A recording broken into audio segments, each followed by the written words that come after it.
पत्र लिखने के लिए आपको सबसे पहले ऊपर स्थान का नाम लिखते हैं, स्थान यहाँ पे लिखना है, स्थान। स्थान के बाद डेट लिखनी है, डेट के बाद मतलब किस व्यक्ति या किस ऑफिस में भेज रहे हैं वो ऑफिस लिखनी है। उसके बाद संबोधन लिखना है, जैसे महोदय और प्रिय वगैरह जो भी है। उसके बाद सब्जेक्ट हो तो सब्जेक्ट लिखना है, अगर सब्जेक्ट नहीं हो तो यहाँ से स्टार्ट कर देना है उसकी बॉडी लैंग्वेज, जो उसकी बॉडी है वो लिख दो। बॉडी लिखने के बाद जैसे खत्म होता है तो जो सम्मानित शब्द होते हैं लास्ट में कि आपका भवदीय है और आपका शुभेच्छु वगैरह, तो वो यहाँ पे लिख दो और लास्ट में धन्यवाद। इस तरीके से लिखा जाता है। तो एक ही साइड में पूरा लिखना है, स्टार्ट एक साइड से करना है, एक साइड में पूरा लिखना है।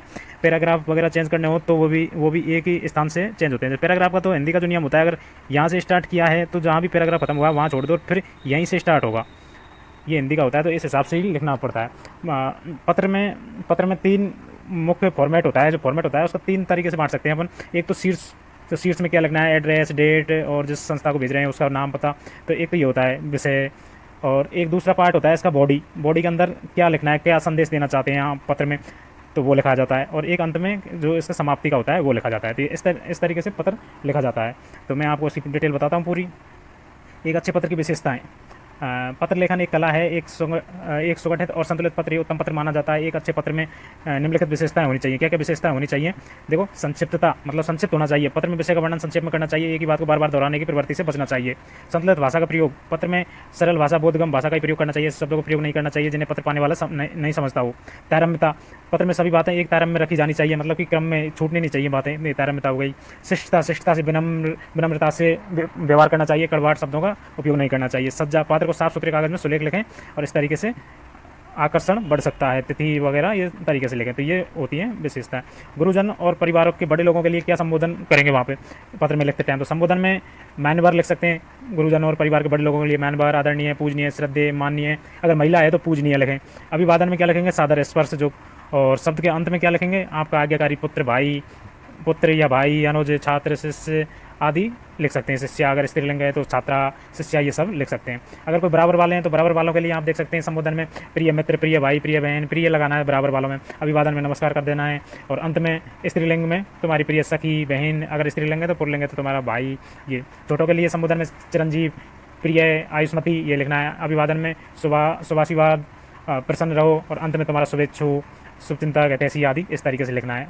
आप इनको नोट डाउन कर सकते हैं। परिचित को भेजना है तो परिचित में संबोधन में लिखना है प्रिय, या फिर उनका नाम लिख सकते हैं श्रीमती, श्री।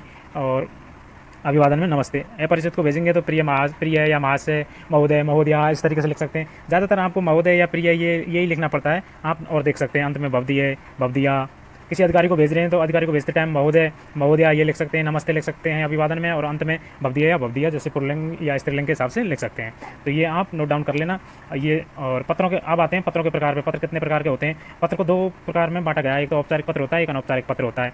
औपचारिक पत्र वे होते हैं जो औपचारिकता, फॉर्मेलिटी पूरी की जाती है जिनमें, जैसे कि ऑफिस वाले पत्र होते हैं, उनमें कोई मतलब नहीं रहता, बस औपचारिकता होती है एक तरीके की। तो इसमें देखिए, व्यक्तिगत समाचार पर बातचीत अथवा आत्मीयता का कोई स्थान नहीं होता। ना तो व्यक्तिगत कोई सवाल होते हैं, ना कोई आत्मीयता का स्थान होता है, बस ये फॉर्मेलिटी के लिए होते हैं। इसमें जैसे कि उदाहरण, प्रार्थना पत्र जो विद्यालय में दिया जाता है अवकाश के लिए और शुल्क मुक्ति के लिए, आर्थिक सहायता के लिए, जो भी है, तो ये प्रार्थना पत्र होते हैं। ये भी फॉर्मेलिटी के लिए होते हैं। आवेदन पत्र होते हैं, किसी कंपनी में आवेदन के लिए दिए जाते हैं। बधाई पत्र होते हैं, ये भी फॉर्मेलिटी होती है। शुभकामना पत्र होता है, ये भी किसी भी कर्मचारी या पदोन्नति पर दिया जाता है, वो भी एक तरह से फॉर्मेलिटी होती है। धन्यवाद पत्र होता है, ये भी फॉर्मेलिटी होता है। सांत्वना देते हैं किसी व्यक्ति को दुर्घटना या किसी भी कारण से, तो ये भी फॉर्मेलिटी होती है। एक शिकायती पत्र होता है, ये भी फॉर्मल में आ जाता है, फॉर्मेलिटी में आ जाता है। तो एक संपादकीय पत्र है, ये भी फॉर्मेलिटी में आता है। व्यावसायिक पत्र। और अब तक तो थे औपचारिक पत्र, ये मतलब जो फॉर्मेलिटी करते हैं। अब आते हैं अनौपचारिक, जिनमें फॉर्मेलिटी नहीं होती, वो उसमें व्यवहारिक चीज़ें भी होती हैं। तो अनौपचारिक पत्र होते हैं, उनमें व्यक्ति का निज संबंध होता है, व्यक्तिगत या निज संबंध होता है। जैसे अपने माता पिता, मित्रों को लिए, सगे संबंधियों के लिए जो पत्र लिखे जाते हैं, उनमें आत्मीयता का भाव रहता है। तो ये होते हैं अनौपचारिक, मतलब इनमें फॉर्मेलिटी नहीं होती, जबकि फॉर्मेलिटी वाले पहले मैंने बता दिए हैं। तो इनमें देखिए कौन कौन से पत्र आते हैं अनौपचारिक में। बधाई पत्र, जैसे घर वालों को बधाई देना, फ्रेंड के लिए बधाई देना, शुभकामना देना घर वालों के लिए। परिवार में निमंत्रण पत्र, निमंत्रण देना खाने के लिए या किसी फंक्शन के लिए। विशेष अवसरों पर लिखे गए पत्र, सांत्वना पत्र, किसी प्रकार की जानकारी देने के लिए। तो ये परिवार के लोगों के लिए अगर पत्र लिखे जाते हैं सलाह देने के लिए, तो वो तो होते हैं अनौपचारिक। और जबकि ऑफिस में जो पत्र लिखे जाते हैं वो होते हैं औपचारिक फॉर्मेलिटी। पत्र लिखते समय ध्यान रखने योग्य सावधानियाँ।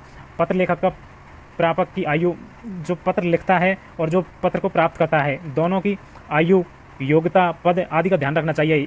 गलती नहीं करनी है, थोड़ा सा दिमाग का इस्तेमाल करना है कि किसको पत्र लिख रहा हूँ, किसके द्वारा लिखा जा रहा है, तो उनके जो नाम और उनकी आयु, योग्यता, उनका ध्यान रखना चाहिए। ये महत्वपूर्ण चीज़ है। पत्र सारगर्भित होना चाहिए, पत्र में पूरा सार आ जाना चाहिए, छोटे शब्दों में 2-3 लाइनों में पूरी डिटेल उसकी समझ आनी चाहिए, जिससे सामने वाले को पढ़ने में आसानी रहे और तुरंत वो उस चीज़ को समझ सके।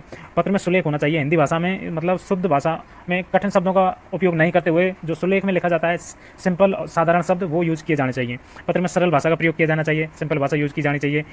पत्र में विषय, दिनांक, भेजने वाले आदि का नाम स्पष्ट रूप से उल्लेख किया जाना चाहिए ताकि समझ में आ जाए। पत्र में काट छांट नहीं होनी चाहिए, मतलब अच्छे से पत्र को आप लिखोगे तो कोई प्रॉब्लम नहीं होगी। अब देख लेते हैं, एक पत्र है, जैसे कि एग्जाम में आपको चार पत्र आएंगे, उनमें से एक पत्र लिखना है आपको। 4 पत्र और 4 निबंध आते हैं, तो ऑप्शन एक सेलेक्ट करना है, 4 पत्र में से कौन सा एक लिखना है। तो जैसे क्वेश्चन आ गया वहाँ पे एग्जाम में, अपने जन्मदिन के अवसर पर मित्र को आमंत्रित करने हेतु पत्र लिखो। खुद के जन्मदिन पे मित्र को आमंत्रित करना है, तो इसके लिए पत्र लिखना है। तो अब देखिए किस तरीके से लिखा जाएगा ये पत्र। ये पत्र का फॉर्मेट मैं पूरा दिखा देता हूँ आपको एक साथ, इस तरीके से। इसमें पहले सबसे पहले देखो स्टार्ट किया है लेफ्ट हैंड साइड से, जिसमें कि एड्रेस लिखा है सबसे पहले 15/3 अमर निवास, कीर्ति नगर, नई दिल्ली। सबसे पहले एड्रेस हो गया। एड्रेस के बाद आप देख रहे हैं दिनांक, एड्रेस के बाद दिनांक है, जो जिस दिन आप एग्जाम दे रहे हैं उस दिन की दिनांक लिख सकते हैं। उसके बाद संबोधन के लिए प्रिय मोहित, क्योंकि दोस्त है बराबर का है तो नाम ले सकते हैं, प्रिय लगाना आवश्यक है इसमें। और उसके लिए आगे से प्रेम नमस्ते, प्रिय मोहित से प्रेम नमस्ते। तो ये ऊपर का जो शीट्स का वो फॉर्मेट होता है वो कंप्लीट हो चुका है। अब इसकी जो बॉडी होती है पत्र की वो देखते हैं। तो मैं ये जानकर अति प्रसन्नता होगी कि आगामी 15 जनवरी को मैं अपना 12वां जन्मदिन मनाने जा रहा हूँ। अब आप इसमें 12वां की जगह 20वां, 21वां, 22वां लिख सकते हैं, जितनी आपकी एज है उस हिसाब से लिख सकते हैं लगभग, क्योंकि 12 बहुत कम हो जाता है तो आपको 12 नहीं लिखना है। इस अवसर पर मेरे घर में एक समारोह का आयोजन किया जाएगा, मैं इस समारोह में भाग लेने के लिए तुम्हें सैफ प्रेम आमंत्रित करता हूँ। समारोह 6:30 बजे से आरंभ होगा, तुम दिन में ही आ जाना, तुम्हारे आगमन से मुझे बहुत प्रसन्नता होगी। अब आप इसमें देख सकते हैं, इसमें डेट भी बता दिया कि 15 तारीख को होगा और कितने बजे होगा, 6:30 बजे होगा, ये भी लिख दिया है। तो ये पूरा 4 लाइन में कंप्लीट इसने सारा कुछ लिख दिया है। टेलीफोन से आने की पूर्व सूचना दे देना, मैं तुम्हारे संदेश की प्रतीक्षा करूंगा। तो ये कोई ज़रूरी नहीं था टेलीफोन वाला, क्योंकि पत्र अगर लिख ही रहे हैं तो उसमें टेलीफोन बीच में लाने की कोई ज़रूरत नहीं थी। मैं तुम्हारे आने की प्रतीक्षा करूंगा, मैं तुम्हारे आने की प्रतीक्षा करूंगा, बस ये लिख सकते हैं यहाँ पे। और लास्ट में तुम्हारा प्रिय मित्र संतोष, लास्ट में जो लिखना है कि किसने भेजा है, कि संतोष ने भेजा है, किसको भेजा है, ये आप देख सकते हैं मोहित के लिए भेजा है। तो इस तरीके से पत्र लिखा जाता है। अब आप इसमें देख सकते हैं कि सारा कुछ इन्होंने लेफ्ट हैंड साइड से स्टार्ट किया, सारा पूरा सेट सेट कर रखा है एक तरफ से ही। ये नहीं कि बीच में लाइन कहीं जा रही है, जैसे ये पैराग्राफ यहाँ पे खत्म हुआ तो दूसरा पैराग्राफ बिल्कुल स्टार्ट से ही कर दिया। तो इस तरीके से पत्र लिखे जाते हैं। आज ये पहला पत्र बता दिया मैंने किस तरीके से पत्र लिखा जाएगा, पूरी डिटेल बता दी आपको इसके बारे में। और आगे से एक एक पत्र डेली के डाले जाएंगे, आप उनको रट लो, बिल्कुल याद कर लो। निबंध भी डाल दिए गए हैं, निबंध भी याद कर लो। तो आज के लिए बस इतना ही। थैंक यू दोस्तों।